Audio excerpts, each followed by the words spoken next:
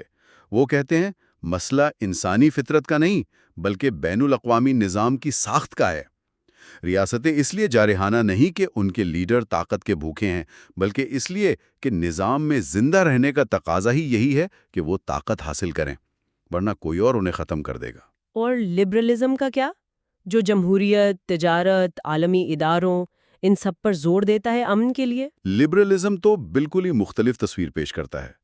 وہ مانتا ہے کہ ریاستوں کے اندرونی نظام جیسے جمہوریت، ان کے آپسی معاشی تعلقات اور اقوام متحدہ جیسے بین الاقوامی ادارے، یہ سب مل کر امن قائم کر سکتے ہیں۔ جی، وہ ڈیموکریٹک پیس تھیوری بھی تو ہے۔ بالکل، ڈیموکریٹک پیس تھیوری کہ جمہوری ریاستیں آپس میں نہیں لڑتی، یا یہ کہ تجارت سے ایک دوسرے پر انحصار بڑھتا ہے تو جنگ کا امکان کم ہو جاتا ہے۔ ادارے تعاون کو فروغ دیتے ہیں۔ لیکن میئرشائمر ان سب باتوں کو مانتے نہیں؟ وہ ان پر سخت تنقید کرتے ہیں، انہیں غیر حقیقی ان ریئلسٹک سمجھتے ہیں۔ ان کی دلیل یہ ہے کہ ریاست چاہے جمہوری ہو یا آمرانہ، اس کی اولین ترجیح ہمیشہ اپنی بقا اور سلامتی ہوتی ہے۔ جمہوریتیں بھی اتنی ہی اپنی سلامتی کی فکر کرتی ہیں جتنی غیر جمہوری ریاستیں۔ معاشی انحصار بھی جنگ کو نہیں روک سکتا اگر بقا کا سوال آ جائے، اور بین الاقوامی ادارے وہ بھی بڑی طاقتوں کے طاقت کے کھیل کو لگام نہیں ڈال سکتے، کیونکہ اصل میں ان اداروں کے پیچھے بھی طاقتور ریاستوں کے مفادات ہی ہوتے ہیں۔ تو ان کے نزدیک اصل چیز نظام کی ساخت ہے، ریاستوں کے اندر کیا ہے اس سے زیادہ اہم یہ ہے کہ وہ کس سسٹم میں ہے۔ بالکل، یہی ان کی بنیادی دلیل ہے۔ بین الاقوامی نظام کی ساخت ریاستوں کے اندرونی سیاسی نظام، معیشت یا نظریات سے کہیں زیادہ طاقتور ہے اور ان کے رویے کا تعین کرتی ہے۔ اصل کھلاڑی ریاست ہے، اس کا بنیادی مقصد بقا ہے، جس کے لیے طاقت لازمی ہے، اور یہ سب بین الاقوامی نظام کی وجہ سے ہے۔ اور یہیں پر وہ المیہ والی بات پھر سے آ جاتی ہے۔ المیہ یہ نہیں کہ کوئی برا ہے، بلکہ یہ کہ حالات ہی ایسے بنا دیے گئے ہیں۔ جی، المیہ یہ ہے کہ اس نظام میں پھنسی ہوئی ریاستوں کے پاس اچھے محفوظ آپشنز بہت کم ہیں۔ وہ چاہے کتنی ہی امن پسند کیوں نہ ہوں، انہیں ایک دوسرے پر شک کرنا پڑتا ہے، اپنی طاقت بڑھانی پڑتی ہے، اور بعض اوقات افسوسناک طور پر جنگ بھی لڑنی پڑتی ہے، صرف اپنی بقا کو یقینی بنانے کے لیے۔ تو یہ ایک ایسی صورتحال ہے جس میں ہر کوئی اپنی سلامتی چاہتا ہے، لیکن سب کے اعمال مل کر سب کے لیے عدم تحفظ اور خطرہ پیدا کر دیتے ہیں۔ بالکل، یہی ٹریجڈی ہے۔ چاہیے اگر وہ بچنا چاہتی ہیں، مطلب اسے وضاحت نہیں بلکہ ایک قسم کی پالیسی گائیڈنس بھی دے رہے ہیں وہ۔ ایک لحاظ سے ہاں، وہ صرف یہ نہیں بتا رہے کہ دنیا ایسی ہے، بلکہ یہ بھی کہہ رہے ہیں کہ اس دنیا میں کامیابی سے رہنے کے لیے ریاستوں کو کیا کرنا چاہیے۔ ان کے مطابق جو ریاستیں اس بے رحم منطق کو نظر انداز کرتی ہیں، جو لبرل خوابوں کے پیچھے بھاگتی ہیں، وہ اکثر نقصان اٹھاتی ہیں۔ وہ اس کی مثالیں بھی دیں گے آگے کتاب میں؟ جی بالکل، وہ اپنی کتاب میں کئی تاریخی مثالیں دیں گے، یہ ثابت کرنے کے لیے کہ حقیقت پسندی کو نظر انداز کرنے کا نتیجہ کیا نکلا۔ یہ نظریہ تو یقیناً بہت سے تاریخی واقعات پر ایک نئی، شاید زیادہ تلخ روشنی ڈالتا ہوگا۔ بالکل، میرشائمر اپنے اس نظریے کو استعمال کرتے ہوئے تاریخ کے بڑے سوالات کے جواب دینے کی کوشش کرتے ہیں۔ مثلاً وہ پوچھتے ہیں کہ جدید یورپ کی تاریخ کی 3 سب سے بڑی جنگیں کیوں ہوئیں؟ فرانسیسی انقلابی جنگیں، پہلی جنگ عظیم، دوسری جنگ عظیم۔ ان کے نظریے کے مطابق ان کی وجہ کسی ایک ملک کی غلطی یا جارحیت نہیں تھی، بلکہ پورے یورپی نظام میں طاقت کے توازن کو بدلنے اور علاقائی بالادستی حاصل کرنے کی کوششیں تھیں۔ اچھا۔ اسی طرح سر جنگ کے دوران طویل امن کیوں رہا؟ ان کا جواب ایٹمی ہتھیاروں کے علاوہ طاقت کے توازن یعنی بائی پولارٹی میں بھی ہے۔ یا 19ویں صدی میں برطانیہ دنیا کی سب سے امیر ریاست تھی، لیکن اس نے یورپ پر ہیگیمونی قائم کرنے کی کوشش کیوں نہیں کی؟ ہاں، یہ دلچسپ سوال ہے۔ میرشائمر کہتے ہیں سمندر پار ہونے کی وجہ سے یہ اس کے لیے ممکن نہیں تھا، اس لیے اس نے آف شور بیلنسر کا کردار ادا کیا، یعنی دور سے طاقت کا توازن برقرار رکھا۔ اور امریکہ کا پہلی اور دوسری جنگ عظیم میں دیر سے شامل ہونا؟ جی، یہ بھی ایک مثال وہ پیش کرتے ہیں کہ امریکہ نے دونوں جنگوں میں تبھی مداخلت کی جب اسے لگا کہ یورپ میں کوئی ایک طاقت یعنی جرمنی علاقائی ہیجیمون بننے والی ہے، جو مستقبل میں خود امریکہ کے لیے خطرہ بن سکتی تھی۔ جب تک خطرہ دور تھا، امریکہ الگ رہا۔ یہ سب مثالیں ان کے مطابق جارحانہ حقیقت پسندی کی منطق کو ظاہر کرتی ہیں۔ یہ سب سن کر ذہن میں ایک بنیادی سوال تو آتا ہے کہ کیا یہ طاقت کا کھیل، یہ خوف اور دشمنی کا چکر واقعی اتنا ہی ناگزیر ہے؟ کیا اس المیے سے نکلنے کا کوئی راستہ نہیں؟ یہ میرے خیال میں اس نظریے کا سب سے مشکل اور چیلنجنگ پہلو ہے۔ میرشائمر کا نقطہ نظر کافی آپ کہہ لیں تقدیر پرست، ڈٹرمنسٹک لگتا ہے۔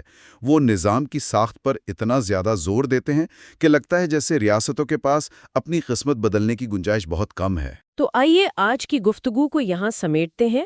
جان Mearsheimer the tragedy of great power politics کے اس تعارف میں یہ بنیاد رکھتے ہیں کہ بین الاقوامی نظام کی جو بنیادی ساخت ہے، یعنی کوئی عالمی حکومت نہیں، سب کے پاس حملہ کرنے کی صلاحیت اور ایک دوسرے کی نیتوں پر بھروسہ نہیں، یہ چیزیں ریاستوں کو مجبور کرتی ہیں کہ وہ ایک دوسرے سے ڈریں اور اپنی بقا کے لیے مسلسل طاقت بڑھائیں۔ جی، ان کا حتمی مقصد عالمی نہیں بلکہ علاقائی بالادستی حاصل کرنا ہے، اور یہ نہ ختم ہونے والی جدوجہد اکثر خطرناک نتائج جنگ تک لے جاتی ہے، اور یہی وہ المیہ ہے جس کا وہ تجزیہ کرتے ہیں۔ یہ تعارف اصل میں پوری کتاب کے لیے سٹیج سیٹ کرتا ہے۔ بالکل۔ اور یہاں ایک اہم سوال جو ذہن میں رہ جاتا ہے وہ یہ کہ اگر میرشائمر درست ہیں، اگر بقا کے لیے جارحانہ اور طاقت کا حصول واقعی ضروری ہے، اور اگر نظام کی منطق اتنی طاقتور ہے کہ ریاستیں اس سے بچ نہیں سکتیں، تو پھر کیا ریاستوں کے درمیان حقیقی پائیدار تعاون، کوآپریشن کی کوئی امید باقی ہے؟ اس بڑے کھیل میں صرف ایک وقتی چال، ایک مصلحت ہی رہے گا جسے ریاستیں اپنے مفاد کے مطابق کبھی بھی چھوڑ سکتی ہیں؟ یہ واقعی ایک گہرا اور کچھ پریشان کن سوال ہے جس پر مزید سوچنے کی ضرورت ہے۔ کیا بین الاقوامی تعلقات صرف طاقت کا کھیل ہے، یا اس میں تعاون اور مشترکہ اقدار کی بھی کوئی جگہ ہے؟ اس دلچسپ اور اہم بحث کو ہم یقیناً آگے بڑھائیں گے جب ہم میرشائمر کی کتاب کے اگلے حصوں کا جائزہ لیں گے اور دیکھیں گے کہ وہ اپنی دلیل کو تاریخی مثالوں سے۔ تو پچھلی بار جہاں ہم نے بات چھوڑی تھی وہیں سے آج شروع کرتے ہیں۔ جی بالکل۔ ہم آج جارحانہ حقیقت پسندی یعنی آفینسو ریئلزم کے دوسرے باب پر بات کر رہے ہیں، انارکی اور طاقت کی جدوجہد۔ اس کا ذرا گہرائی سے جائزہ لیں گے۔ جی، یہ بہت ہی اہم باب ہے اس پوری تھیوری کو سمجھنے کے لیے۔ تو بنیادی سوال، جیسا کہ ہم نے پچھلی بار بھی اشارہ کیا تھا، وہ یہ ہے کہ آخر یہ ریاستیں، خاص طور پر جو بڑی طاقتیں ہیں، وہ کیوں ہر وقت آپ کہہ لیں کہ مزید طاقت کے پیچھے بھاگتی رہتی ہیں؟ بالکل، یہاں تک کہ جب وہ بظاہر جنگ نہ بھی چاہتی ہوں۔ ہاں، یہی تو دلچسپ بات ہے۔ تو مصنف کا کہنا ہے کہ یہ ان کی کوئی اندرونی خواہش یا وہ خباثت نہیں ہے۔ نہیں، ایسا نہیں ہے۔ بلکہ یہ بین الاقوامی نظام کا جو ڈھانچہ ہے نا، وہی انہیں اس طرف دھکیلتا ہے۔ ایک طرح کا جال ہے گویا۔ ایک ساختی مجبوری آپ کہہ سکتی ہیں۔ صحیح۔ تو آج ہم اسی جال کو، اسی ساخت کو سمجھنے کی کوشش کریں گے ان 5 بنیادی مفروضات کی مدد سے جن پر یہ تھیوری کھڑی ہے۔ جی، یہ 5 مفروضات مل کر ہی وہ تصویر بناتے ہیں جس سے پھر آگے کے نتائج اخذ کیے جاتے ہیں۔ اور ہم دیکھیں گے کہ یہ مفروضات کیسے ریاستوں کے درمیان وہ خوف، عدم تحفظ اور طاقت کی دوڑ شروع کرواتے ہیں۔ اور یہ بھی دیکھیں گے کہ جارحانہ اور دفاعی حقیقت پسندی میں کیا فرق ہے، بالکل غیر جانبداری سے۔ بالکل، تو آئیے شروع کرتے ہیں پہلا مفروضہ۔ جی، بین الاقوامی نظام انارکی پر مبنی ہے۔ اچھا، یہ لفظ انارکی سنتے ہی نا ذہن میں ایک افراتفری سی آتی ہے، لا قانونیت۔ کیا یہاں بھی یہی مطلب ہے؟ نہیں، یہ ایک عام غلط فہمی ہے۔ بین الاقوامی تعلقات کے تناظر میں انارکی کا مطلب کیوس یا گڑبڑ نہیں ہے۔ اچھا، تو پھر کیا ہے؟ اس کا مطلب صرف یہ ہے کہ ریاستوں کے اوپر کوئی مرکزی اتھارٹی نہیں ہے، کوئی عالمی حکومت نہیں، کوئی ایسی طاقت نہیں جو سب کو کنٹرول کر سکے۔ مطلب کوئی ورلڈ پولیس نہیں؟ بالکل، کوئی ایسا ادارہ نہیں جو ریاستوں کے جھگڑے نمٹا سکے یا قانون نافذ کر سکے یا کسی ایک ریاست کو دوسرے سے بچا سکے۔ تو ہر ریاست اپنی سلامتی کے لیے خود ذمہ دار ہے۔ خود ذمہ دار، یعنی سیلف ہیلپ سسٹم۔ جی ہاں، بالکل، سیلف ہیلپ۔ آپ عالمی سطح پر 911 ڈائل نہیں کر سکتے، آپ کو اپنا انتظام خود کرنا ہے۔ ٹھیک ہے، تو مطلب ہر کوئی اپنی اپنی فکر میں ہے، یہ تو خود ہی ایک غیر یقینی سی صورتحال ہے۔ جی بالکل ہے۔ تو یہ پہلا ستون ہو گیا۔ جی اب آتے ہیں دوسرے مفروضے پر۔ جی تمام بڑی طاقتوں کے پاس جارحانہ فوجی صلاحیت ہوتی ہے۔ ہاں، اب دیکھیں، اس کا مطلب یہ نہیں کہ سب ہر وقت حملہ کرنے کو تیار بیٹھی ہیں، اچھا، بلکہ یہ کہ ہر بڑی طاقت کے پاس ایسی فوجی قوت ہوتی ہے، ایسے ہتھیار ہوتے ہیں جنہیں وہ اگر چاہے تو حملہ کرنے کے لیے استعمال کر سکتی ہے۔ چاہے وہ دفاع کے نام پر ہی بنائے گئے ہوں۔ بالکل، ٹینکس ہیں، جہاز ہیں، میزائل ہیں، یہ دفاع بھی کر سکتے ہیں اور حملہ بھی۔ تو اہم بات یہ ہے کہ صرف اس صلاحیت کا ہونا ہی کافی ہے۔ جی، ہونا ہی کافی ہے دوسری ریاستوں کو پریشان کرنے کے لیے، چاہے آپ کی نیت بالکل پرامن ہو۔ پڑوسی سوچے گا کہ یہ میرے خلاف بھی تو استعمال ہو سکتا ہے۔ بالکل، یہی سوچ پیدا ہوتی ہے۔ تو صلاحیت کا ہونا ہی ایک ممکنہ خطرہ ہے، نیت چاہے جو بھی ہو۔ یہ تو مجھے سیدھا تیسرے مفروضے کی طرف لے جا رہا ہے۔ جی، یہ سب آپس میں جڑے ہوئے ہیں۔ تیسرا مفروضہ، جو شاید سب سے زیادہ پریشان کن ہے، ریاستیں کبھی بھی دوسری ریاستوں کے ارادوں کے بارے میں مکمل طور پر یقین نہیں کر سکتی۔ یہ واقعی ایک بنیادی نقطہ ہے۔ دیکھیں، ارادے کہاں ہوتے ہیں؟ ذہنوں میں۔ جی، لوگوں کے، لیڈروں کے ذہنوں میں۔ اب آپ باہر سے کسی کے ذہن میں جھانک تو نہیں سکتی، ناممکن ہے۔ تو آپ کبھی بھی 100% یقین سے نہیں کہہ سکتی کہ دوسری ریاست کے اصل ارادے کیا ہیں۔ جی، آج جو دوست ہے، کل دشمن بن سکتا ہے۔ حکومتیں بدل جاتی ہیں۔ لیڈر بدل جاتے ہیں، پالیسیاں بدل جاتی ہیں، ارادے بھی بدل سکتے ہیں۔ تو ریاستیں زیادہ سے زیادہ کیا کر سکتی ہیں؟ وہ صلاحیتیں دیکھ سکتی ہیں۔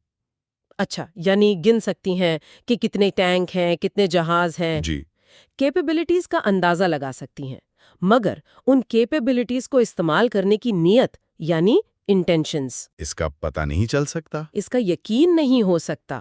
اور یہی غیر یقینی صورتحال، یہ انسرٹنٹی ریاستوں میں ایک دوسرے کے لیے گہرا شک پیدا کرتی ہے، عدم اعتماد۔ تو صلاحیت دکھتی ہے، نیت نہیں۔ ہر وقت شک کا ماحول۔ تو ایسے خطرناک اور غیر یقینی ماحول میں پھر ریاستیں کیا چاہتی ہیں؟ ان کا بنیادی مقصد کیا ہوتا ہے؟ یہ چوتھا مفروضہ ہے۔ جی، بقا ریاستوں کا بنیادی مقصد ہے، سروائیول۔ بالکل۔ سب سے پہلی ترجیح، ہر ریاست سب سے پہلے زندہ رہنا چاہتی ہے، اپنی خود مختاری قائم رکھنا چاہتی ہے، اپنی سرحدیں محفوظ رکھنا چاہتی ہیں۔ جی، اپنی علاقائی سالمیت۔ باقی سارے مقاصد، چاہے وہ پیسے کمانا ہو، جمہوریت پھیلانا ہو، انسانی حقوق ہوں، وہ سب بعد میں آتے ہیں۔ وہ سب بقا کے بعد آتے ہیں۔ اگر کسی ریاست کو لگے کہ اس کی بقا ہی خطرے میں پڑ گئی ہے تو وہ باقی سب کچھ قربان کرنے کو تیار ہو جائے گی۔ بقا نہیں تو کچھ بھی نہیں۔ بالکل، فرسٹ تھنگز فرسٹ۔ ٹھیک ہے، اور پھر آخری پانچواں مفروضہ، ریاستیں عقلی اداکار ہیں، ریشنل ایکٹرز۔ کیا مطلب ہے اس کا؟ کیا وہ ہمیشہ صحیح کام کرتی ہیں؟ نہیں، عقلی ہونے کا مطلب یہ نہیں کہ وہ ہمیشہ صحیح یا اخلاقی فیصلے کرتی ہیں۔ یا غلطی نہیں کرتی؟ نہیں، غلطی بھی کرتی ہیں۔ عقلی ہونے کا مطلب ہے کہ وہ سوچ سمجھ کر کام کرتی ہیں، حکمت عملی بناتی ہیں۔ اچھا، وہ اپنے حالات کو دیکھتی ہیں، اپنے مقاصد کو سامنے رکھتی ہیں، خاص طور پر بقا کے مقصد کو۔ پھر وہ مختلف آپشنز کو دیکھتی ہیں کہ کس میں کیا فائدہ ہے، کیا نقصان ہے۔ اور وہ راستہ چنتی ہیں جس سے مقصد پورا ہونے کا امکان زیادہ ہو؟ جی، وہ راستہ جس سے ان کی بقا کے امکانات بہتر ہوں۔ وہ طاقت بڑھانے کے موقع ڈھونڈتی ہیں، لیکن مسئلہ یہ ہے کہ معلومات اکثر نامکمل ہوتی ہیں۔ خاص طور پہ وہ نیتوں والی بات۔ بالکل، تو عقل مند ہونے کے باوجود وہ غلط اندازے لگا سکتی ہیں، مس کیلکولیشنز ہو جاتی ہیں، اور ان کے نتائج بہت سنگین ہو سکتے ہیں۔ ٹھیک ہے، تو اب یہ پانچوں ٹکڑے جڑ گئے، کوئی عالمی حکومت نہیں، سب کے پاس ہتھیار ہیں، کسی کی نیت کا بھروسہ نہیں، سب کو اپنی بقا کی فکر ہے اور سب سوچ سمجھ کر قدم اٹھاتے ہیں۔ یہ سب مل کر کیا تصویر بناتے ہیں؟ اب بات دلچسپ ہو رہی ہے۔ جی، جب آپ ان پانچوں کو اکٹھا کرتی ہیں تو نتیجہ یہ نکلتا ہے کہ ریاستوں کے پاس ایک دوسرے سے ڈرنے کی ٹھوس عقلی وجوہات موجود ہیں۔ ڈرنے کی وجوہات؟ ہاں، آپ ایک ایسے سسٹم میں ہیں جہاں آپ کی حفاظت کی کوئی گارنٹی نہیں، آنار کی۔ آپ کے پڑوسی آپ کو نقصان پہنچا سکتے ہیں، جارحانہ صلاحیت۔ اور آپ کو پتہ نہیں وہ کب، کیوں ایسا کریں گے، غیر یقینی ارادے۔ بالکل، تو اس صورتحال میں خوف محسوس کرنا ایک منطقی رد عمل ہے۔ یہ کوئی پاگل پن نہیں، یہ سسٹم کا لازمی نتیجہ ہے۔ ریاستیں ایک دوسرے سے خوف زدہ رہتی ہیں۔ اور یہ خوف صرف ایک احساس نہیں رہتا ہوگا، یہ ان کے کاموں میں بھی نظر آتا ہوگا۔ یقیناً، یہ ان کے رویے کو شکل دیتا ہے۔ تو وہ اس خوف سے نمٹنے کے لیے کرتی کیا ہیں؟ سمجھتی ہیں کہ اس خطرناک دنیا میں اپنی بقا کا سب سے پکا طریقہ یہ ہے کہ وہ زیادہ سے زیادہ طاقتور بن جائیں۔ دوسروں کے مقابلے میں؟ جی، خاص طور پر اپنے ممکنہ دشمنوں یا حریفوں کے مقابلے میں۔ طاقت ہی کو سلامتی کی بہترین ضمانت سمجھا جاتا ہے۔ یعنی جتنی زیادہ طاقت اتنا کم خطرہ؟ ہاں، منطق یہی ہے۔ جتنے آپ طاقتور ہوں گے اتنا ہی کم امکان ہے کہ کوئی آپ سے ٹکر لینے کی سوچے گا۔ کمزور ریاستیں تو شکار بن سکتی ہیں۔ صحیح۔ اسی لیے جیسا کہ کتاب میں بھی واضح لکھا ہے، بڑی طاقتیں ہمیشہ اپنے حریفوں پر طاقت حاصل کرنے کے مواقع کی تلاش میں رہتی ہیں، اور ان کا حتمی مقصد تسلط، ہیجمنی حاصل کرنا ہوتا ہے۔ ہیجمنی یعنی غلبہ، اتنا طاقتور ہو جانا کہ کوئی چیلنج ہی نہ کر سکے۔ جی بالکل، اپنے خطے میں تو کم از کم۔ یہ اہم نکتہ ہے، یعنی صرف محفوظ رہنا کافی نہیں، سب سے طاقتور بننا مقصد ہے۔ مگر کیا یہ بہت ہر ریاست پر لاگو ہوتی ہے؟ وہ بھی جو خود حملہ نہیں کرنا چاہتی؟ کیا یہ وہی سیکیورٹی ڈیلیما والی بات ہے؟ آپ نے بالکل صحیح پکڑا، یہی سلامتی کا مخمصہ یا سیکیورٹی ڈیلیما ہے۔ یہ کیا چیز ہے، ذرا وضاحت کریں۔ دیکھیں، فرض کریں ایک ریاست ہے، ریاست الف۔ واہ! وہ واقعی صرف اپنی حفاظت چاہتی ہے، ٹھیک ہے۔ اس کے کوئی جارحانہ ارادے نہیں ہیں۔ وہ اپنی حفاظت کے لیے اپنی فوج بہتر کرتی ہے، کچھ نئے ہتھیار لیتی ہے، بالکل دفاعی اقدام۔ بظاہر دفاعی۔ اب اس کی پڑوسی ریاست، ریاست با، یہ سب دیکھتی ہے۔ چونکہ ریاست با کو ریاست الف کی نیت کا پکا پتہ نہیں، تیسرا مفروضہ یاد ہے؟ ہاں، غیر یقینی ارادے۔ تو وہ سوچتی ہے، یہ تیاری کہیں میرے خلاف تو نہیں؟ اسے خطرہ محسوس ہوتا ہے؟ تو وہ کیا کرتی ہے؟ وہ بھی اپنی فوجی طاقت بڑھانا شروع کر دیتی ہے جواب میں۔ کہ میں بھی محفوظ رہوں۔ اچھا۔ اب ریاست الف دیکھتی ہے کہ ریاست با ہتھیار جمع کر رہی ہے، تو ریاست الف کو لگتا ہے کہ میرا شروع والا ڈر ٹھیک تھا، یہ تو میرے لیے خطرہ بن رہی ہے۔ تو وہ مزید ہتھیار بناتی ہے۔ بالکل، اور پھر ریاست با اسے دیکھ کر مزید، اور یہ ایک چکر چل پڑتا ہے۔ ایک نہ ختم ہونے والا چکر۔ جی، دونوں ریاستیں جو شاید شروع میں صرف دفاع چاہتی تھیں، ایک دوسرے کے اقدامات کی وجہ سے زیادہ غیر محفوظ ہوتی جاتی ہیں اور ہتھیاروں کی دوڑ میں لگ جاتی ہیں۔ تو اس میں نیت کا تو سوال ہی نہیں رہا، نتیجہ وہی نکلتا ہے۔ نتیجہ اکثر تناؤ اور مقابلے کی صورت میں نکلتا ہے۔ اسی لیے ریاستیں اپنی کل طاقت ایبسولوٹ پاور سے زیادہ اس بات پر دھیان دیتی ہیں کہ دوسروں کے مقابلے میں ان کے پاس کتنی طاقت ہے، ریلیٹو پاور۔ ریلیٹو پاور، دوسروں سے نسبت۔ ٹھیک۔ تو گویا یہ نظام خود ہی ایک ایسی مشین ہے جو ریاستوں کو مقابلے پر مجبور کرتی ہے، چاہے وہ امن ہی کیوں نہ چاہتی ہوں۔ جارحانہ حقیقت پسندی کا بنیادی دعویٰ یہی ہے۔ یہ نظام کی ساخت ہے، سٹرکچر، جو ریاستوں کو جارحانہ رویے کی طرف دھکیلتی ہے۔ یہ ان کی فطرت نہیں ماحول کا دباؤ ہے۔ بالکل۔ اب جب ہم حقیقت پسندی کی بات کر رہے ہیں تو اس کے اندر بھی تو فرق ہے۔ آپ نے ذکر کیا جارحانہ حقیقت پسندی کا، جس پر ہم بات کر رہے ہیں۔ ایک دفاعی حقیقت پسندی بھی ہے۔ جی ہاں، ڈیفینسو ریئلزم۔ ان دونوں میں بنیادی فرق کیا ہے؟ یہ بہت اہم سوال ہے۔ دیکھیں، دونوں اس بات پر متفق ہیں کہ سسٹم انارک ہے، بقا اہم ہے، طاقت ضروری ہے۔ ٹھیک ہے۔ اصل اختلاف اس بات پر ہے کہ ریاستیں اپنی بقا کے لیے کتنی طاقت چاہتی ہیں یا انہیں کتنی طاقت حاصل کرنی چاہیے۔ کتنی طاقت؟ اچھا۔ دفاعی حقیقت پسند جیسے کینتھ والٹز ہیں، ہاں، بڑا نام ہے۔ وہ سمجھتے ہیں کہ ریاستیں بنیادی طور پر سٹیٹس کو برقرار رکھنا چاہتی ہیں، یعنی جیسی صورتحال ہے ویسی رہے۔ ان کا مقصد اپنی سلامتی کو یقینی بنانا ہوتا ہے۔ اور اس کے لیے کیا چاہیے؟ ان کے خیال میں اس کے لیے بس مناسب مقدار میں طاقت کافی ہے۔ Appropriate amount. مناسب مقدار؟ جی۔ وہ کہتے ہیں کہ اگر آپ بہت زیادہ طاقت حاصل کرنے کی کوشش کریں گے نا، تو کیا ہوگا؟ تو دوسری ریاستیں آپ کو خطرہ سمجھیں گی اور آپ کے خلاف اکٹھی ہو جائیں گی، متحد ہو کر آپ کا مقابلہ کریں گی تاکہ طاقت کا توازن بگڑنے نہ پائے۔ اسے بیلنسنگ کہتے ہیں۔ اچھا، یعنی زیادہ طاقت الٹا نقصان دہ ہو سکتی ہے۔ دفاعی حقیقت پسندوں کے مطابق ہاں، ضرورت سے زیادہ طاقت آپ کو مزید غیر محفوظ بنا سکتی ہے۔ یہ عقل مندی نہیں۔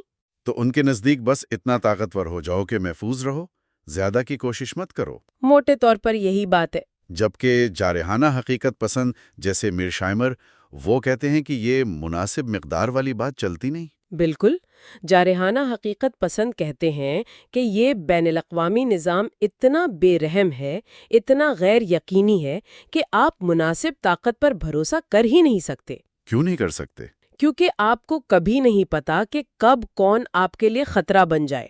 تو بقا کی بہترین گارنٹی، حتمی گارنٹی، صرف زیادہ سے زیادہ طاقت حاصل کرنے میں ہے۔ Maximise power. زیادہ سے زیادہ؟ کہاں تک؟ ان کے مطابق سب سے بہترین پوزیشن ہے ریجنل ہیجمنی، یعنی اپنے علاقے میں آپ سب سے طاقتور ہوں، کوئی آپ کو چیلنج کرنے والا نہ ہو۔ عالمی تسلط کیوں نہیں؟ وہ کہتے ہیں کہ سمندروں کی وجہ سے پوری دنیا پر ایک ریاست کا غلبہ تقریباً ناممکن ہے، لیکن اپنے علاقے میں غلبہ حاصل کیا جا سکتا ہے۔ اور وہی بہترین حکمت عملی ہے؟ جی، بقا کے لیے۔ اس لیے جارحانہ حقیقت پسند سمجھتے ہیں کہ ریاستیں بہت کم ہی سٹیٹس کو پاورز ہوتی ہیں، وہ ہمیشہ اپنی طاقت بڑھانے کے موقع ڈھونڈتی رہتی ہیں، سوائے ان کے جو پہلے ہی علاقائی ہیجمون بن چکی ہوں۔ بالکل، وہ شاید سٹیٹس کو چاہیں لیکن باقی سب طاقت بڑھانے کی دوڑ میں لگی رہتی ہیں۔ یہاں ایک اور بات واضح کر دیں، یہ جو جارحانہ رویہ ہے، کیا یہ انسان کی فطرت کی وجہ سے ہے جیسے کچھ پرانے حقیقت پسند کہتے تھے؟ نہیں، یہ بہت اہم فرق ہے۔ کلاسیکی حقیقت پسند جیسے مورگن تھاؤ وہ انسان کی طاقت کی خواہش کی بات کرتے تھے، ہاں، لیکن جارحانہ حقیقت پسندی، کم از کم میرشائمر والی، وہ اس کی وجہ انسان کی فطرت کو نہیں مانتی۔ وہ کہتی ہے کہ یہ نظام کی ساخت، سٹرکچر ہے جو ریاستوں کو مجبور کرتی ہے کہ وہ جارحانہ رویہ اپنائیں، چاہے ان کے لیڈر خود امن پسند ہی کیوں نہ ہو۔ بقا کے لیے ضروری ہو جاتا ہے۔ تو سارا زور ساخت پر ہے، سسٹم ہی ایسا ہے۔ جی، سسٹم کی منطق ہی ایسی ہے۔ تو اگر ہم اس باب کا خلاصہ کریں، مرکزی پیغام کیا نکلا؟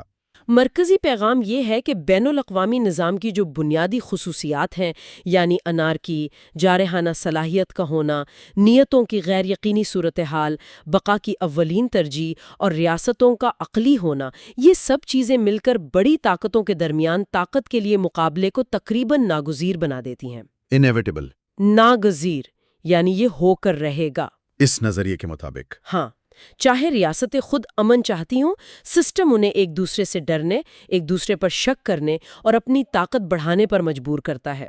یہ کسی ایک ملک یا لیڈر کی برائی نہیں، یہ سسٹم کا نتیجہ ہے۔ یہ سمجھنا واقعی اہم ہے کہ یہ ساختی مجبوریاں کیسے کام کرتی ہیں۔ یہ بین الاقوامی تعلقات کی کئی پیچیدگیوں کی وضاحت کرتا ہے۔ بالکل، یہ بتاتا ہے کہ کیوں تعاون مشکل ہے، کیوں اعتماد قائم نہیں ہوتا، کیوں ہتھیاروں کی دوڑ لگتی ہے۔ صحیح۔ اب جب ہم نے یہ سمجھ لیا کہ یہ نظام ریاستوں کو طاقت کے پیچھے کیوں بھگاتا ہے، تو اگلا سوال ذہن میں آتا ہے۔ جی، اگلا منطقی سوال یہی ہے کہ یہ طاقت آخر ہے کیا بلا؟ ہاں، اس کا مطلب کیا ہے؟ اسے ناپتے کیسے ہیں؟ کون سی چیز ایک ریاست کو طاقتور بناتی ہے؟ پیسہ، فوج، آبادی، ٹیکنالوجی؟ تو کیا ہم اگلی بار اسی پر بات کریں گے؟ جی بالکل، اگلی گفتگو کا موضوع یہی ہوگا کہ طاقت کا اصل مطلب کیا ہے، اس کے مختلف پہلو کیا ہیں اور اسے بین الاقوامی سیاست میں کیسے سمجھا اور ناپا جاتا ہے۔ بہترین۔ آج کی گفتگو کے آخر میں سننے والوں کے لیے ایک سوال چھوڑ جاتی ہوں۔ ضرور۔ اگر یہ نظریہ کہ بین الاقوامی نظام کی ساخت ہی ریاستوں کو مقابلے اور ممکنہ جارحیت پر مجبور کرتی ہے، کسی حد تک درست ہے، تو پھر کیا حقیقی اور پائیدار بین الاقوامی تعاون جیسے ہم عالمی اداروں کے ذریعے دیکھتے ہیں، کیا وہ کبھی واقعی ممکن ہے؟ اچھا سوال ہے۔ یا کیا تعاون کی یہ ساری کوششیں ہمیشہ طاقت کی سیاست کے تابع رہیں گی، ان کی حیثیت ہمیشہ ثانوی رہے گی؟ پچھلی بار ہم نے جاریت پسند حقیقت پسندی کے بنیادی مفروضات پر بات کی تھی، اور آج ہم جان میرشائمر کی کتاب کے تیسرے باب میں جا رہے ہیں۔ اس کا عنوان ہے دولت بطور طاقت کا ذریعہ۔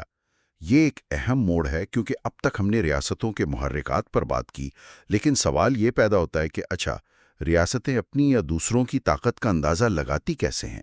یہ صرف فوجوں کی گنتی کا معاملہ تو نہیں لگتا؟ جی، آپ نے بالکل صحیح نقطہ اٹھایا ہے۔ طاقت کا تصور اور اس کی پیمائش، یہ میرشائمر کے نظریے کو سمجھنے کے لیے بہت ہی کلیدی حیثیت رکھتی ہے۔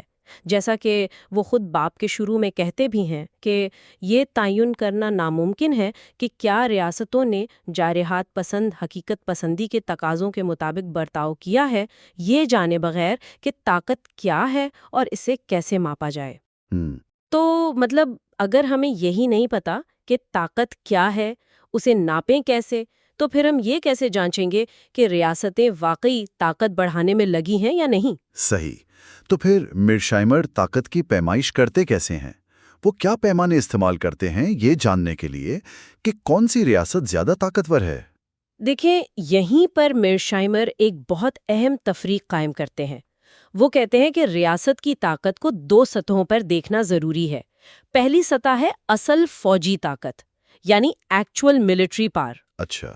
مطلب وہ فوج، بحریہ، فضائیہ اور ہتھیار جو ایک ریاست فوراً کسی لڑائی میں استعمال کر سکتی ہے۔ یہ وہ طاقت ہے جو ہمیں بظاہر نظر آتی ہے۔ جی۔ لیکن اس کے نیچے ایک گہری اور زیادہ بنیادی سطح ہے جسے وہ ممکنہ طاقت کہتے ہیں، پوٹینشل پاور۔ ممکنہ طاقت۔ اچھا، یعنی وہ طاقت جو ابھی استعمال نہیں ہو رہی لیکن مستقبل میں ہو سکتی ہے؟ جی بالکل۔ یہ تصور تو دلچسپ ہے، کیونکہ عام طور پر جب ہم طاقت کی بات کرتے ہیں تو ہمارا دھیان فوراً فوج اور ہتھیاروں کی طرف ہی جاتا ہے۔ بالکل، عام طور پر وہی ذہن میں آتا ہے۔ ممکنہ طاقت سے مراد وہ بنیادی وسائل ہیں جن کی بنیاد پر ایک ریاست اپنی اصل فوجی طاقت بناتی ہے، اسے قائم رکھتی ہے اور اسے بڑھاتی ہے۔ یہ وہ آپ کہہ لیں خام مال ہے جس سے فوجی قوت تیار ہوتی ہے، اور میرشائمر کے مطابق اس ممکنہ طاقت کے دو بنیادی ستون ہیں۔ کیا ہیں وہ؟ اول ریاست کی مجموعی دولت یعنی ویلتھ، اور دوم اس کی آبادی کا حجم پاپولیشن سائز۔ یہ دونوں مل کر ریاست کی وہ صلاحیت بناتے ہیں جس سے وہ لمبے عرصے تک ایک مضبوط فوج رکھ سکتی ہے یا ضرورت پڑنے پر اسے تیزی سے بڑھا بھی سکتی ہے۔ تو اگر میں آپ کی بات صحیح سمجھ رہا ہوں تو مطلب یہ ہوا کہ ایک ملک جس کی معیشت بہت بڑی ہے اور آبادی بھی بہت زیادہ ہے، جی، اس کی ممکنہ طاقت زیادہ ہوگی چاہے اس کی موجودہ فوج اتنی بڑی نہ بھی ہو؟ آپ نے بالکل درست سمجھا۔ ایک مثال سے دیکھتے ہیں۔ فرض کریں دو ریاستیں ہیں، ریاست الف اور ریاست بے۔ ٹھیک ہے۔ ریاست الف کی آبادی کم ہے، معیشت بھی چھوٹی ہے، لیکن اس نے اپنی ساری توجہ ایک بڑی اور جدید فوج بنانے پر لگا رکھی ہے۔ دوسری طرف ریاست با ہے جس کی آبادی بہت زیادہ ہے اور وہ ایک صنعتی اور معاشی دیو ہے، لیکن اس کی فوج ریاست الف کے مقابلے میں چھوٹی ہے۔ اچھا۔ تو میرشائمر کے مطابق اگرچہ تھوڑے وقت کے لیے ریاست الف شاید زیادہ فوجی خطرہ لگے، جی، لیکن لمبے عرصے میں ریاست با کئی زیادہ طاقتور ہے۔ کیوں؟ کیونکہ اس کے پاس وہ ممکنہ طاقت ہے، یعنی دولت اور آبادی۔ وہ ضرورت پڑنے پر ریاست الف سے کہیں بڑی اور پائیدار فوج کھڑی کر سکتی ہے۔ وہ اپنی معیشت کو جنگی بنیادوں پر لا سکتی ہے، اپنی بڑی آبادی سے لاکھوں فوجی بھرتی کر سکتی ہے۔ یہ واقعی ایک اہم نقطہ ہے۔ یہ سوچنے پر مجبور کرتا ہے کہ طاقت کا اندازہ لگاتے وقت ہمیں صرف فوری نظر آنے والی فوجی طاقت سے آگے دیکھنا ہوگا۔ لیکن یہاں سوال یہ پیدا ہوتا ہے کہ میئرشائمر خاص طور پر آبادی اور دولت کو ہی ممکنہ طاقت کی بنیاد کیوں قرار دیتے ہیں؟ کیا دوسرے عوامل جیسے جغرافیہ یا قدرتی وسائل کیا وہ اتنے اہم نہیں؟ دیکھیں، میئرشائمر ان عوامل کی اہمیت سے انکار نہیں کرتے، لیکن ان کے نزدیک خاص طور پر جدید صنعتی دور میں کسی بھی ریاست کی فوجی قوت بنانے اور اسے قائم رکھنے کی صلاحیت کا سب سے بڑا انحصار اس کی دولت اور آبادی پر ہی ہے۔ آئیے دیکھتے ہیں کیسے۔ آبادی دو اہم کردار ادا کرتی ہے۔ جی، ایک تو یہ فوج کے لیے بنیادی افرادی قوت فراہم کرتی ہے۔ جتنی بڑی آبادی ہوگی اتنا ہی بڑا فوجی ریزرو ہوگا، اور تاریخ دیکھیں تو بڑی جنگیں جیتنے کے لیے اکثر بڑی فوجوں کی ضرورت پڑتی ہے۔ صحیح۔ دوسرا، ایک بڑی آبادی ایک وسیع معاشی بنیاد بھی فراہم کرتی ہے۔ زیادہ مزدور، زیادہ ماہرین، زیادہ صارف اور مجموعی طور پر ایک بڑا اندرونی بازار جو معاشی ترقی کو آپ کہہ لیں سہارا دیتا ہے۔ اور دولت کا کیا کردار ہے؟ دولت کا کردار شاید اس سے بھی زیادہ براہ راست ہے۔ دیکھیں، آج کل کی جنگیں انتہائی مہنگی ہوتی ہیں۔ بالکل۔ جدید ہتھیار بنانے یا خریدنے ہیں، فوجیوں کی تربیت ہے، تنخواہیں ہیں، لاجسٹکس ہے، ریسرچ اینڈ ڈیولپمنٹ، ان سب کے لیے بے پناہ مالی وسائل چاہیے۔ میئرشائمر واضح طور پر کہتے ہیں کہ دولت فوجی طاقت کی بنیاد ہے۔ ایک غریب ریاست، چاہے اس کی آبادی کتنی ہی زیادہ کیوں نہ ہو، وہ ایک جدید اور ٹیکنالوجی طور پر بہتر فوج بنانے اور اسے لمبے عرصے تک چلانے کا خرچ برداشت نہیں کر سکتی۔ صرف امیر ریاستیں ہی عالمی سطح پر طاقت دکھانے والی فوجی قوتیں بنا سکتی ہیں۔ تو سمجھیں کہ دولت وہ ایندھن ہے جس سے ریاست کی فوجی مشین چلتی ہے۔ اس کا مطلب تو یہ ہوا کہ معاشی ترقی صرف عوام کی خوشحالی کے لیے نہیں بلکہ ریاست کی بقا اور طاقت کے لیے بھی ضروری ہے۔ یہ تو جارحیت پسند حقیقت پسندی کے اس بنیادی خیال سے جڑتا ہے کہ ریاستیں اپنی بقا کے لیے طاقت کو زیادہ سے زیادہ کرنا چاہتی ہیں۔ بالکل، اور یہیں پر ایک اور اہم عنصر آتا ہے جس کا آپ نے پہلے ذکر کیا تھا، صنعتی صلاحیت۔ جی، میئرشائمر کے نزدیک صرف دولت کا ہونا کافی نہیں۔ اس دولت کو مؤثر فوجی طاقت میں بدلنے کے لیے ریاست کے پاس ایک مضبوط صنعتی بنیاد ہونی چاہیے۔ آج کے دور میں ٹینکس، جنگی جہاز، آبدوزیں، میزائل اور دوسرا پیچیدہ فوجی سامان خود بنانے کی صلاحیت ایک بہت بڑا اسٹریٹجک فائدہ ہے۔ اچھا۔ اگر ایک امیر ملک بھی یہ صلاحیت نہیں رکھتا تو اسے اپنی فوجی ضروریات کے لیے دوسرے ملکوں پر انحصار کرنا پڑے گا، اور وہ جنگ کے وقت یا کشیدگی میں مسئلہ بن سکتا ہے۔ بالکل، اس سے اس کی خود مختاری شدید متاثر ہو سکتی ہے۔ تو صنعتی صلاحیت وہ پل ہے جو دولت کو حقیقی فوجی قوت سے جوڑتا ہے۔ کیا میئرشائمر اس کی کوئی تاریخی مثال بھی دیتے ہیں؟ تاریخی مثال دیتے ہیں۔ یہ مثال ایڈم سمتھ نے، جنہیں معاشیات کا بانی مانا جاتا ہے، اپنی مشہور کتاب دی ویلتھ آف نیشنز میں بیان کی ہے۔ یہ 1651 کے برطانوی نیویگیشن ایکٹ سے متعلق ہے۔ اچھا، نیویگیشن ایکٹ، جی، اس وقت انگلینڈ کا سب سے بڑا تجارتی اور بحری حریف ہالینڈ تھا، یعنی ڈچ جمہوریہ۔ تو انگلینڈ نے یہ قانون نافذ کیا جس کے تحت انگلینڈ اور اس کی کالونیوں میں سامان یا تو برطانوی جہازوں سے آ سکتا تھا یا پھر اس ملک کے جہازوں سے جہاں وہ سامان بنتا تھا۔ بالکل، اس کا مقصد صاف طور پر ڈچ جہاز رانی کی صنعت کو نشانہ بنانا تھا، کیونکہ ڈچ زیادہ تر تجارت اور سامان لانے لے جانے کا کام کرتے تھے، خود بناتے کم تھے۔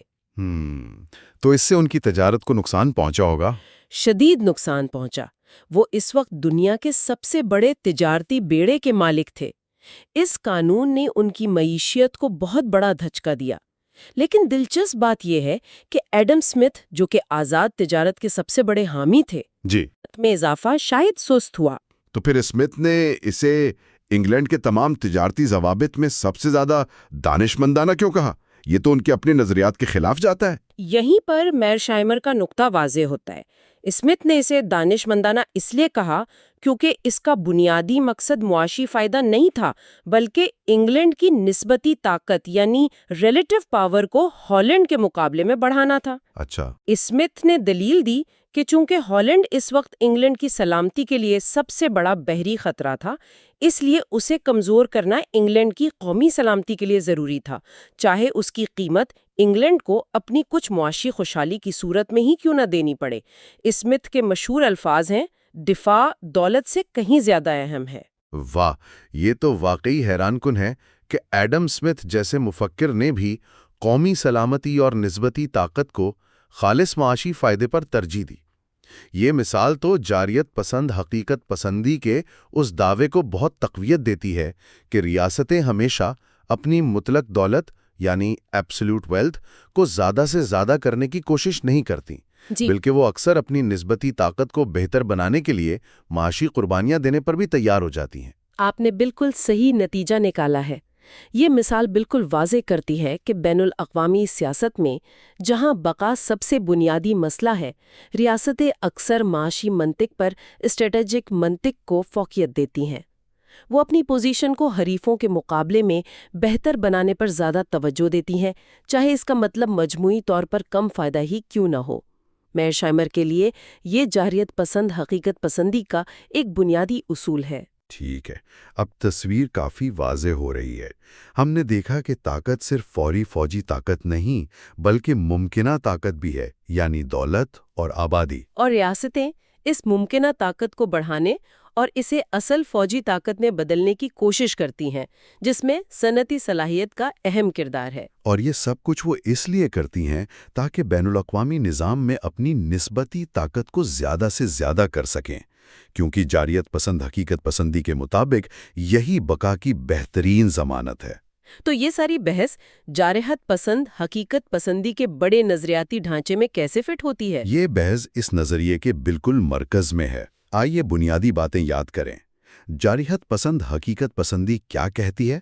وہ کہتی ہے کہ بین الاقوامی نظام کی انارکی ہے، مطلب کوئی عالمی حکومت نہیں ہے، تمام ریاستوں کے پاس جارحانہ فوجی صلاحیت ہے اور ریاستیں ایک دوسرے کے ارادوں کے بارے میں ہمیشہ غیر یقینی رہتی ہیں۔ جی، یہ سب مل کر ریاستوں کو مجبور کرتا ہے کہ وہ اپنی بقا کو یقینی بنانے کے لیے ہر وقت چوکس رہیں اور اپنی طاقت بڑھانے کی کوشش کریں۔ صرف دفاعی پوزیشن کافی نہیں، کیونکہ آپ کبھی نہیں جان سکتے کہ کوئی دوسری ریاست کب آپ پر حملہ کر دے۔ لہٰذا بقا کا بہترین راستہ یہ ہے کہ آپ خود اتنے طاقتور ہو جائیں کہ کوئی دوسرا آپ پر حملہ کرنے کی ہمت نہ کرے۔ اور حتمی مقصد کیا ہے؟ علاقائی بالادستی حاصل کرنا، یعنی ریجنل ہیجومنی، اپنے خطے میں سب سے طاقتور ریاست بننا۔ اور اس بالادستی کو حاصل کرنے کا سب سے مؤثر ذریعہ فوجی طاقت ہے۔ بالکل، فوجی طاقت ہی وہ حتمی کرنسی ہے جس میں بین الاقوامی سیاست کا لین دین ہوتا ہے۔ اور جیسا کہ ہم نے ابھی تفصیل سے دیکھا، اس فوجی طاقت کی بنیاد کیا ہے؟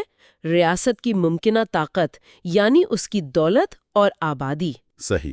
تو منطقی طور پر وہ ریاستیں جو اپنی بقا کے بارے میں فکر مند ہیں، اور میرشائمر کے مطابق تمام عظیم طاقتیں ایسی ہی ہوتی ہیں، وہ لازمی طور پر اپنی معاشی بنیاد کو مضبوط کرنے اور اپنی دولت بڑھانے کی ہر ممکن کوشش کریں گی۔ وہ امیر بننا چاہتی ہیں، لیکن کیوں؟ اس لیے نہیں کہ دولت بذات خود اچھی چیز ہے، بلکہ اس لیے کہ دولت سے وہ وسائل ملتے ہیں جن سے فوجی طاقت بڑھائی جا سکے۔ بالکل، اور فوجی طاقت انہیں بین الاقوامی نظام میں زیادہ محفوظ بناتی ہے اور بالادستی کے حصول کے قریب لاتی ہے۔ تو اس نظریے میں دولت کا حصول بذات خود مقصد نہیں بلکہ طاقت کے حصول کا ایک ذریعہ ہے۔ بالکل، یہ ایک انتہائی اہم نقطہ ہے۔ جاریت پسند حقیقت پسندی کے مطابق ریاستیں لبرل معاشی نظریات کی طرح صرف دولت برائے دولت جمع نہیں کرتیں، وہ دولت اس لیے چاہتی ہیں تاکہ اسے طاقت میں تبدیل کیا جا سکے۔ اور اگر کبھی ایسا انتخاب کرنا پڑے جہاں معاشی فائدے سے زیادہ نسبتی طاقت کا حصول اہم ہو، جیسا کہ نیویگیشن ایکٹ کی مثال میں تھا، تو ریاستیں طاقت کو ترجیح دیں گی۔ تو باب سوم کا مرکزی پیغام یہ ہوا کہ طاقت کو سمجھنے کے لیے، خاص طور پر عظیم طاقتوں کے درمیان طاقت کی جدوجہد کو سمجھنے کے لیے ہمیں صرف فوجوں اور ہتھیاروں پر نظر نہیں رکھنی چاہیے، بلکہ اس سے کہیں زیادہ گہرائی میں جا کر ریاست کی معاشی اور آبادیاتی بنیادوں کو دیکھنا ہوگا، جسے میرشائمر ممکنہ طاقت کہتے ہیں۔ یہی وہ بنیاد ہے جس پر حقیقی فوجی طاقت کھڑی ہوتی ہے۔ آپ نے بالکل درست خلاصہ کیا، اور یہ سمجھنا بھی ضروری ہے کہ یہ ممکنہ طاقت کوئی جامع چیز نہیں ہے۔ اچھا، ریاستیں اپنی پالیسیوں کے ذریعے اسے بڑھانے یا کم کرنے میں کردار ادا کر سکتی ہیں، جیسے معاشی ترقی، تعلیم، ٹیکنالوجی میں سرمایہ کاری، یہ سب ممکنہ طاقت کو بڑھانے کے طریقے ہیں۔ اسی طرح خراب معاشی پالیسیاں یا سماجی عدم استحکام ممکنہ طاقت کو کمزور بھی کر سکتا ہے۔ ہاں، یہ واقعی ایک جامع تصویر پیش کرتا ہے کہ ریاستیں طاقت کے بارے میں کیسے سوچتی ہیں، یا کم از کم میرشائمر کے نظریے کے مطابق کیسے سوچنا چاہیے۔ بالکل۔ اور اب جب ہم نے ممکنہ طاقت کی اہمیت کو سمجھ لیا ہے تو ایک فطری سوال پیدا ہوتا ہے کیا؟ کہ وہ اصل فوجی طاقت کیا ہے جسے یہ ممکنہ طاقت ممکن بناتی ہے۔ جب ریاستیں اپنی دولت اور آبادی کو فوجی قوت میں بدلتی ہیں تو وہ کن خاص صلاحیتوں پر توجہ دیتی ہیں؟ کیا تمام قسم کی فوجی قوتیں زمینی، بحری، فضائی برابر اہم ہے، یا میرشائمر کے نزدیک کوئی ایک زیادہ فیصلہ کن ہے؟ یہ واقعی اگلا منطقی سوال ہے۔ اگر ممکنہ طاقت ایندھن ہے تو اصل فوجی مشینری کیسی دکھتی ہے، اور اس کا کون سا پرزہ سب سے اہم ہے؟ اور یہی وہ موضوع ہے جس پر میرشائمر اگلے باب یعنی باب چہارم میں تفصیل سے بحث کرتے ہیں۔ وہ اصل فوجی طاقت کے مختلف اجزاء کا تجزیہ کرتے ہیں، اور خاص طور پر زمینی طاقت یعنی لینڈ پاور، بری فوج کی اہمیت پر غیر معمولی زور دیتے ہیں۔ زمینی طاقت پر؟ جی، وہ دلیل دیتے ہیں کہ تاریخ گواہ ہے کہ عظیم طاقتوں کے درمیان فیصلہ کن جنگیں اور علاقوں پر قبضے کا انحصار بنیادی طور پر زمینی فوج کی طاقت پر رہا ہے۔ وہ بتاتے ہیں کہ بحری اور فضائی طاقت کا کردار اہم تو ہے، لیکن وہ ایک طرح سے معاون حیثیت رکھتا ہے۔ یہ ایک دلچسپ دعویٰ لگتا ہے، خاص طور پر آج کے دور میں جب فضائی اور بحری طاقت، حتیٰ کہ سائبر اور خلائی صلاحیتوں کی اتنی بات ہوتی ہے۔ یہ دیکھنا دلچسپ ہوگا کہ میرشائمر زمینی طاقت کی اولویت کے حق میں کیا دلائل پیش کرتے ہیں۔ یقیناً، اور یہ ہماری اگلی گفتگو کا محور ہوگا۔ لیکن آج کی گفتگو کے اختتام پر سامعین کے لیے ایک سوچ کا نقطہ چھوڑتے جاتے ہیں۔ کیا میرشائمر کا یہ استدلال کہ دولت اور آبادی ممکنہ طاقت کی بنیاد ہے اور زمینی فوج اصل طاقت کا مرکز ہے، کیا یہ آج 21ویں صدی میں بھی اتنا ہی درست ہے جتنا 20ویں صدی میں تھا؟ اچھا سوال ہے۔ کیا ٹیکنالوجی کی تیز رفتار ترقی، جوہری ہتھیاروں کی موجودگی، سائبر جنگ کی نئی جہتیں اور معیشتوں کا بڑھتا ہوا باہمی انحصار، کیا ان عوامل نے دولت، آبادی اور فوجی طاقت کے اس روایتی تعلق کو کسی بنیادی طور پر تبدیل تو نہیں کر دیا؟ یہ ایک ایسا سوال ہے جس پر غور کرنا موجودہ عالمی طاقت کے توازن کو سمجھنے۔ آج ہم جان میرشائمر کے نظریہ جارحانہ حقیقت پسندی پر اپنی گفتگو کو آگے بڑھا رہے ہیں۔ پچھلی بار ہم نے ان کے بنیادی مفروضوں پر بات کی تھی۔ آج ہم خاص طور پر ان کی کتاب کے چوتھے باب زمینی طاقت کی اہمیت یعنی دی پرائمیسی آف لینڈ پاور پر غور کریں گے۔ جی بالکل، یہ ان کے نظریے کا ایک مرکزی ستون ہے۔ اور یہ آج کل بڑا غیر روایتی سا لگتا ہے نا؟ مطلب ہم ہر وقت سائبر، ڈرونز، فضائی طاقت کی باتیں سنتے ہیں، لیکن میرشائمر کا اصرار ہے کہ نہیں، اصل فیصلہ کن چیز بین الاقوامی سیاست میں آج بھی زمینی فوج ہی ہے۔ جی، وہ بہت واضح طور پر یہ کہتے ہیں۔ ان کا ایک مشہور جملہ بھی ہے، شاید سادہ الفاظ میں، سب سے طاقتور ریاستیں سب سے مضبوط فوجیں رکھتی ہیں۔ بالکل یہی۔ تو آج ہم یہ سمجھنے کی کوشش کرتے ہیں کہ وہ اس نتیجے پر پہنچے کیسے، وہ فوجی طاقت کی کن اقسام کو دیکھتے ہیں، اور کیوں ان کے خیال میں زمین پر لڑنے والی فوج سب سے اوپر ہے۔ دیکھیں، میرشائمر فوجی طاقت کو سمجھنے کے لیے اسے آپ کہہ لیں 4 بڑے حصوں میں دیکھتے ہیں۔ پہلا ہے آزاد بحری طاقت، انڈیپینڈنٹ سی پاور۔ اس سے مراد وہ بحری قوت ہے جو زمینی فوج کی مدد کے بغیر کام کرے، جیسے دشمن کی ناکہ بندی کرنا۔ ٹھیک ہے۔ دوسری ہے اسٹریٹجک فضائی طاقت، اسٹریٹجک ایئر پاور، یعنی وہ فضائی قوت جو دشمن کے ملک کے اندر جا کر حملے کرے، اس کی صنعت، شہر یا قیادت کو نشانہ بنائے، اسٹریٹجک بمباری جسے کہتے ہیں۔ جی۔ تیسری، اور جو ان کے نزدیک سب سے اہم ہے، وہ ہے زمینی طاقت، لینڈ پاور۔ اب اس میں صرف پیدل فوج نہیں، بلکہ وہ تمام فضائی اور بحری یونٹ بھی شامل ہے جو براہ راست زمینی آپریشنز کو سپورٹ کرتے ہیں۔ اچھا، یعنی جو فوج کی مدد کر رہے ہوں۔